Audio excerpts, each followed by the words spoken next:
I was in my comfort zone. I was doing just enough to get by. I was working on a job. They paid me just enough to keep me from quitting, and I worked just hard enough to keep from getting fired. How many know people like that? Blink your eyes if you understand what I'm talking about. I was parked. I knew I could do more. But when my mama died, it took something out of me. When I went through a divorce, it took something out of me. When my best friend died, it took something out of me. I paused. And somebody said that life is like an onion. You have to peel it one layer at a time. And sometimes you cry. Life's going to happen to you when you have a dream. You're going to get slapped around. And don't take it personal. Don't ask, why did this have to happen to me? Why not you? Who would you suggest? You want to give us some names, some email addresses? And don't tell everybody. 80% don't care, and 20% glad it's you. It's called life. Suck it up and move on. Get over it.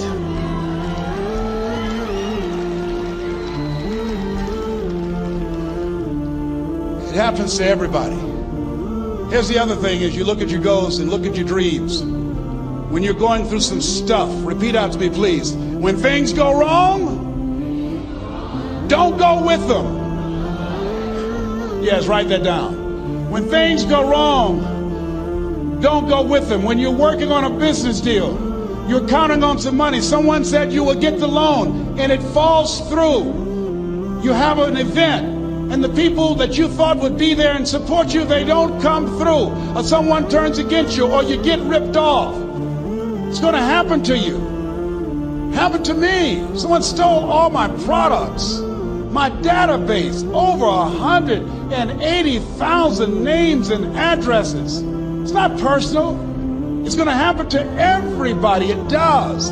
8 out of 10 millionaires have been financially bankrupt. Walt Disney had 7. He filed bankruptcy 7 times and had 2 nervous breakdowns. It's called life. But I got a saying, when life knocks you down, try and land on your back, because if you can look up, you can get up. You've got the power in you to do that. You've got something special. You've got comeback power. Here's the other thing. Let us say together, it's possible. It's necessary. It's me. Yes, write that down. It's me. Take ownership for your life. Nobody can live your dream for you but you. Nobody's going to take care of your business like you. Stop coming up with excuses. Don't give yourself permission to continue to live a small life. You can't fit a big dream into a small life. Give yourself permission to go for it, to test yourself, to challenge yourself, to live full. I like the saying, always strive to get on top in life, because it's the bottom that's overcrowded. The reason you're here is because there's something in you that says, I can do more. This just can't be it. There's something in you. There's a calling on your life. There's something in your heart that caused you to get dressed and spend the money to go to seminar after seminar and listen to message after message and speaker after speaker. Because there's something in you that tells you this is not it for you. You have not peaked here. There's more in you that you are expressing.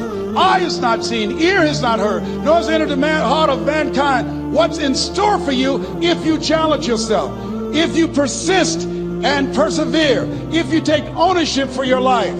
George Bernard Shaw said the people that make it in this life, they look around for the circumstances that they want, and if they can't find them, they create them. Create what you want. You have the power in you to do more than you can ever begin to imagine, to control your destiny, to make a difference in our children, to make a difference on the planet, to make an impact. Let us say together, it's me. Let us say together, it's hard. Say it like you know it. Say it's hard. Ladies and gentlemen, it's hard. There are people who have seen their retirements taken away from them by the corporations that they work for. They were within 2 or 3 years of retiring, and they had it taken from them. The number one entrepreneurs in this country now are senior citizens. The number one employer, number 2, McDonald's and Walmart. And there's nothing wrong with those jobs. I guarantee you those people did not have a plan to end up living their lives at the end of life with those types of jobs. And they didn't have a plan like you have, and while you're investing in yourself, not to. And it's hard. There are people making choices between purchasing prescription drugs or paying for gas or a mortgage note. It's hard when you're working on a job for 20 years, 30 years, give them some good years, and then they come in and tell you, we've downsized. In other words, you're fired. And then you have to start all over again. How many of you know it's hard? Raise your hands, please. It's hard. And it's not fair. One of the things I like about T. Harv is he talks about work and investing in yourself. It's not fair when people are going up against that kind of stuff to tell them just think positive and be enthusiastic and everything will work out all right. Ain't that kind of party.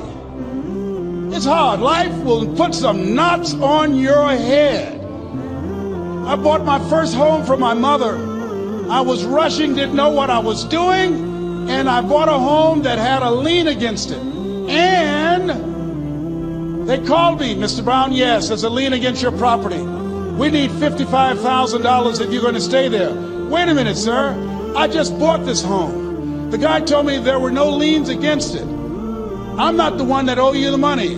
You should have checked that out, Mr. Brown. Come on. I called my attorney. We followed up. Yes, Les, there's a lien against the property. But he told me there were no liens. He lied, obviously. Oh, my God. He told me he wanted to help me because he admired the fact that I was buying this home for my mother and that he was adopted, and he identified with me. Les, he suckered you. He played you, man. So what? Well, would they take payment arrangements? What about $5,000 a month? They want all the money, Les. They want all the money, or you're going to have to get out. The house is going up for sheriff's sale. Do you have it? No, I don't have it. Can they give me some time? Tell them to give me 3 months, please. Give me 3 months. My mother's in her 70s, man. She has a bad heart.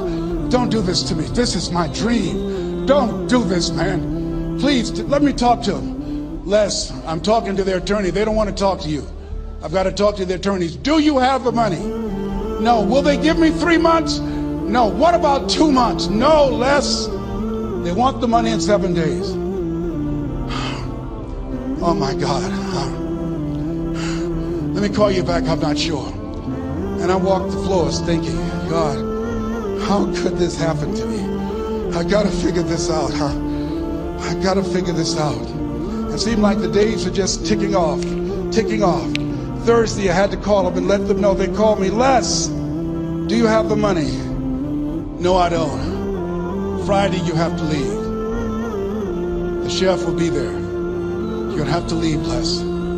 They're gonna take my house. What about my down payment? You lost it, Les. You lost it. Okay, I gotta go. Yes. I prayed, Lord, please, if you show me that you're real, if you're really real, you think Paul worked for you, you haven't seen anything. Don't let me lose this house and watch what I'll do for you. I was trying to cut a deal. Have you ever tried to cut a deal? It's amazing how spiritual you get when you get in trouble. You know what I mean? When I was diagnosed with prostate cancer, I was going to bed with the Bible and the Holy Quran and Science of Mind and Joel Goldsmith, everything I could find. I was praying to Jesus, Yahweh, Melchizedek, everybody. I was calling on everybody. It's amazing. And here I was walking the floor 3 o'clock in the morning, and I had to go and wake my mother up. I got on my knees and I said, Mama, I said, I need you to wake up. She said, what's wrong, Leslie? I can hear you walking back and forth. I'm not asleep, son. I said, there's something I need to tell you. She said, your eyes are red. Why are your eyes red? Because I feel so stupid now. Why? we got to move tomorrow. Why, Leslie? There's a lien against the property. They want $55,000 and I don't have it. And we're going to be set out tomorrow. We have to go back to Liberty City. So she said, it's okay. I don't like this house anyhow. I said, why? She said, because of my arthritic knees, it hurts my knees when I go up the steps. I said, then why didn't you tell me? Because you were so happy. I just said it because you were happy. I'll live in a shack with you, boy. I love you. It's not the house. I love you. I love all my children. I said, thank you, Mama. Thank you. And the next day when we were in the truck going back to Liberty City and we pulled down 68th Terrace, the neighbors came out and said, wow, Mamie, y'all coming back? Are you back? Yes. What happened to the home your boy bought for you? Those boys you adopted. Leslie didn't do a title search. He made a mistake. And boy, I was so humiliated. How many ever made a mistake that you were just humiliated? Raise your hands. I was devastated. I was taking the furniture off the truck, and my mother came and I was crying. And she said, boy, I said, yes, ma'am. She said, hold your head up. I said, Mama, I can't. She said, hold your head up. I said, why? Look what I've done. She said, it's okay. It's okay. You are going to make a lot of mistakes in life, young man. You're going to fail your way to success. You have nothing to be ashamed of. Keep your head up and take that furniture back in the house. I said, yes, ma'am. And I learned something from that. If you ever go through something, hold your head up. If you ever make a mistake, hold your head up. If you ever do something that everything goes wrong, life catch you on the blind side, hold your head up. It's not over. Goethe said, that which does not kill you will make you stronger. Hold your head up. Shake someone's hand on your right and left and say, hold your head up.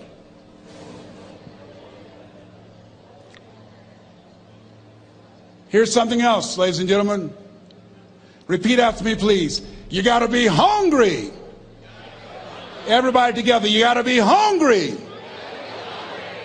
I'll never forget Mr. Washington said, Mr. Brown, yes, sir. What do you want to do with your life, young man? I said, sir, I want to be a disc jockey. He said, Mr. Brown? I said, yes, sir. He said, you got to be hungry. I said, what do you mean by that? He said, people that are hungry are willing to do the things today others won't do in order to have the things tomorrow others won't have. People that are hungry are willing to invest in themselves. People that are hungry will go to seminars and workshops. People that are hungry are always searching, always seeking higher ground. So how do you want to make it? I said, I want to be a disc jockey. He says, good. Here's what to do. He said, I want you to read 10 to 15 pages of something positive every day.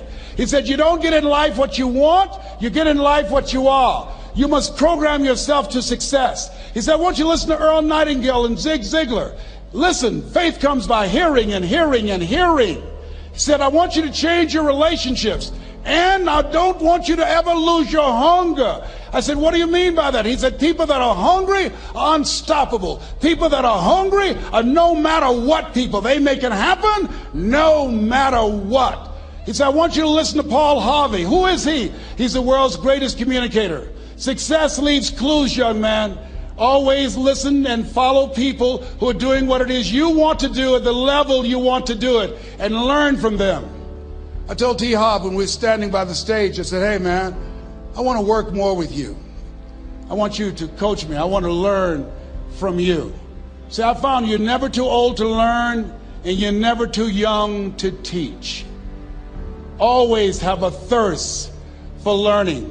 So I listened to Paul Harvey every day on the radio. While in school, I would go out and listen in his car. He gave me his keys. I was working to develop myself. And I continued to listen to motivational messages, and he would take me to see the late Dr. Norman Vincent Peale, who wrote the book, The Power of Positive Thinking. I toured with him before he passed. You You have something special. You have greatness within you. Don't allow your circumstances to determine who you are. Don't allow your negative thoughts to hold you back. You have something special. You can do more than you can ever begin to imagine. Dr. Peel was an incredible man. I admired him when he spoke. He gave me goosebumps. I can feel him in my heart. And I never forget, we were coming back to the school and Mr. Washington said, Mr. Brown, yes, sir. When Dr. Peel spoke, you didn't move. When he spoke, you were hanging on every word. When he spoke, we didn't have to tell you to sit down and be quiet. Why?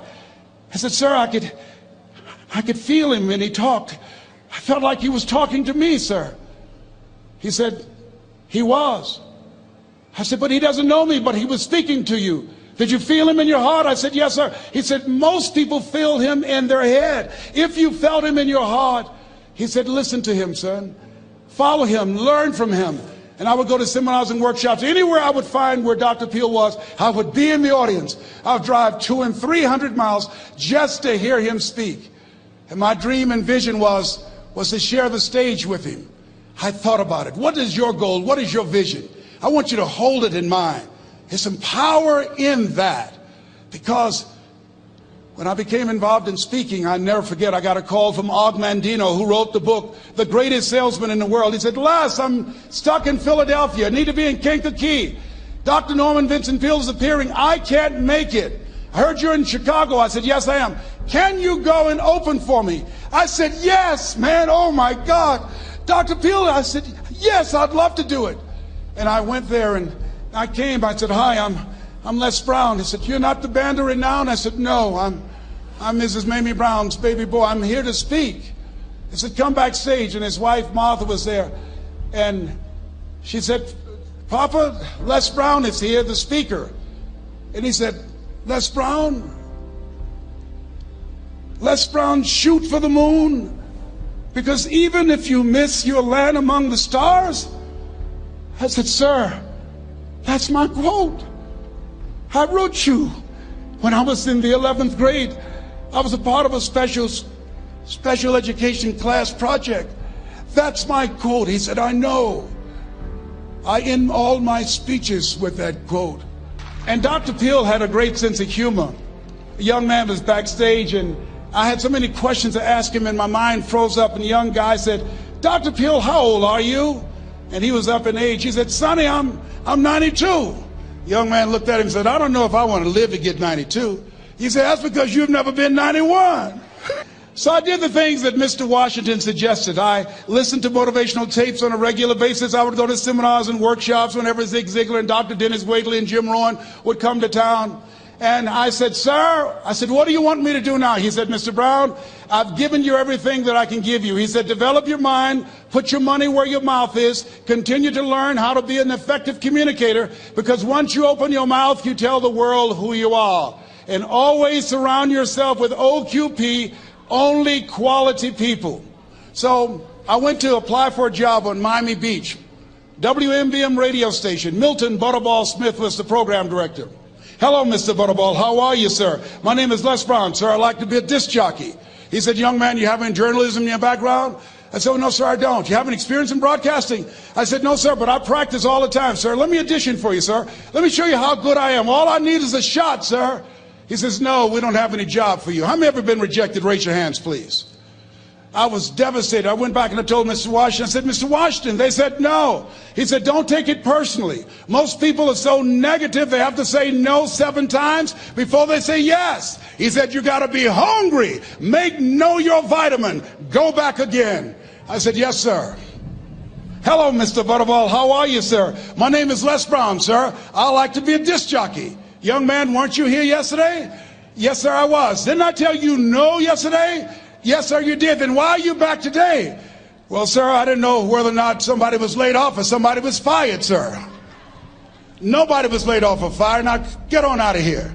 I came back the next day. Hello, Mr. Butterball. How are you, sir? My name is Les Brown, sir. I like to be a disc jockey. I know what your name is. Weren't you here the last 2 days? Yes, sir, I was. Didn't I tell you no the last 2 days? Yes, sir, you did. Why are you back? Oh, sir, I didn't know whether or not someone got sick or someone died, sir. No one got sick or died. No one was laid off a fire. Now don't you come back here again. I came back the next day talking loud, looking happy like I was seeing him for the first time. I said, hello, Mr. Butterball, how are you? He looked at me with rage. He says, go get me some coffee. I said, yes, sir.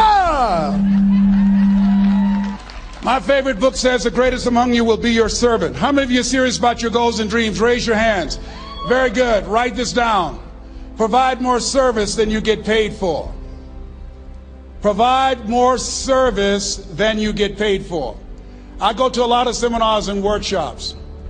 And one of the things I know about T. Harv Eckert, when I was sitting in the class with Robert Ruppel and all of the other presenters, they hold themselves to high standards and they provide more information than anybody else in the industry, bar none.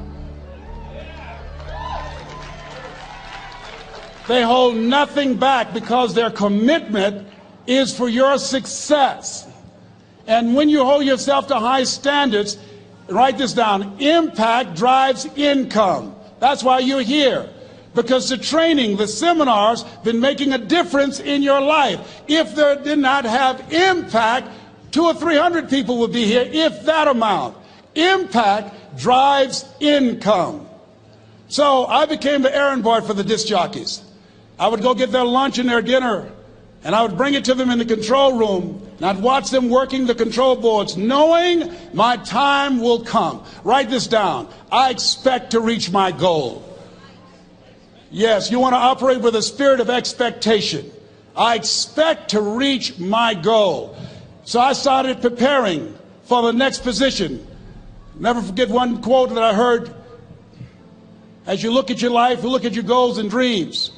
It's better to be prepared for an opportunity and not have one than to have an opportunity and not be prepared.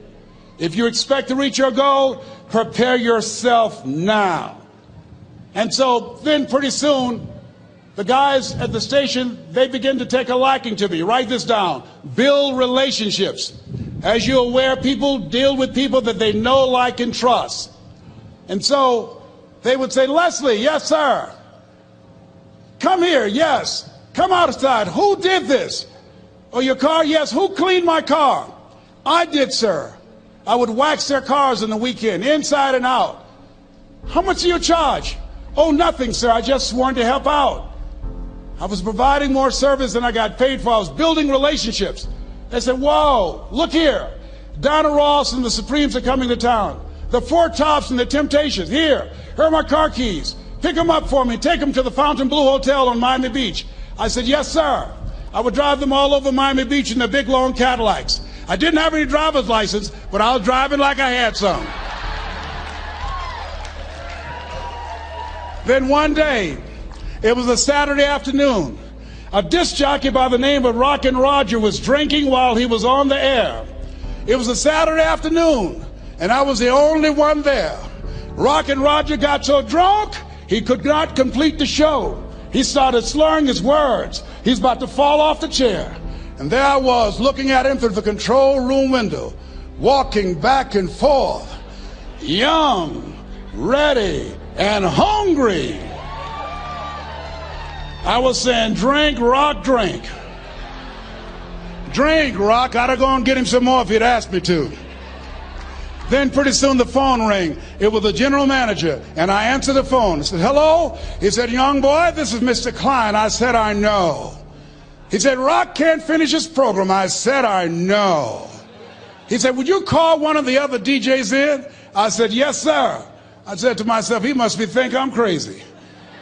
I called my mom and my girlfriend, Cassandra. I said, y'all come out on the front porch and turn up the radio. I'm about to come on the air.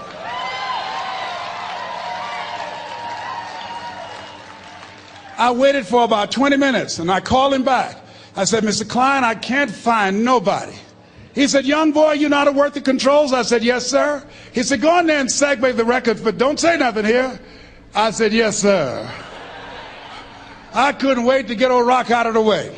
I put on a fast record. I said, look out, this is me, LB Triple P. Les Brown, your platter playing papa. There were none before me and there will be none after me. Therefore, that makes me the one and only. Young and single and love to mingle, certified, bona fide, indubitably qualified to bring you satisfaction and a whole lot of action. Look out, baby, I'm your love man. I was hungry. I was hungry. Get old man a round of applause. I was hungry. I was hungry. You got to be hungry. Shake someone's hand on your right and left all around you and say, you got to be hungry. You got to be hungry. To get those dreams out of your head and step into your greatness, you got to be hungry. To get those ideas, that talent, that gift out of your system, you got to be hungry. To get up off the canvas of life and understand what Willie Jolly meant, that a setback is a setup for a comeback. You got to be hungry. People that are hungry are willing to do the things today others won't do in order to have the things tomorrow others won't have. How many of you got value out of what you've heard thus far? Raise your hands, please. Very good. I'd like to leave this with you. I don't know what your goals are. I don't know what you want to do. Here's what I know about you. You have greatness within you. Here's what I know about you. I can help you to live full and to die empty. I can show you what I've learned. If anybody told me that I would be doing what I'm doing now, I leave here today, I'd go to New Orleans and speak there, then I'll be flown to Barcelona. If anybody told me, given my circumstances, born in an abandoned building on a poor section of Miami, Florida, called Liberty City, both my birth parents stood up and said, hello, son, I would not know either one. Being labeled educable mentally retarded, put back from the 5th grade to the 4th grade, failed again when I was in the 8th grade, no college training. Anybody told me the principles that I would teach you, that they would have the impact that it has had on my life. This Les Brown that you see, I did not know he existed. And I tell you that you have greatness within you. You have the ability to do more than you can ever begin to imagine. Come into the room with me, and I guarantee you your life will never be the same again. I like to leave this with you. I don't know what your goals are. Mine is to find a cure to autism. Mine is to find a cure to breast cancer and to prostate cancer. Mine is to work with our youth and to reduce the recidivism rate in our prisons and help young people learn how to become an asset to our society rather than a liability. Mine is to train speakers to become great communicators, to speak from their heart, not their heads, and teach them how to impact and create a new conversation so people can see the possibilities of life and overcome the possibility blindness that held me hostage for 14 years. I don't know what your goals are, but here's what I know about you, and I don't know you. You've got greatness within you. And I like to leave this with you, something my mother used to love to hear me say. Leslie, yes ma'am, mama, say that thing for me, boy, that makes me feel good. I dedicate this to you, to the greatness in you, and to the dream that you showed up on the planet to produce. And it's simply this: if you want a thing bad enough to go out and fight for it, to work day and night for it, to give up your time, your peace, and your sleep for it. If all that you dream and scheme is about it, and life seems useless and worthless without it, and if you gladly sweat for it and fret for it and plan for it, and lose all your terror of the opposition for it, and if you simply go after that thing that you want with all of your capacity, strength and sagacity, faith, hope, and confidence, and stern pertinacity,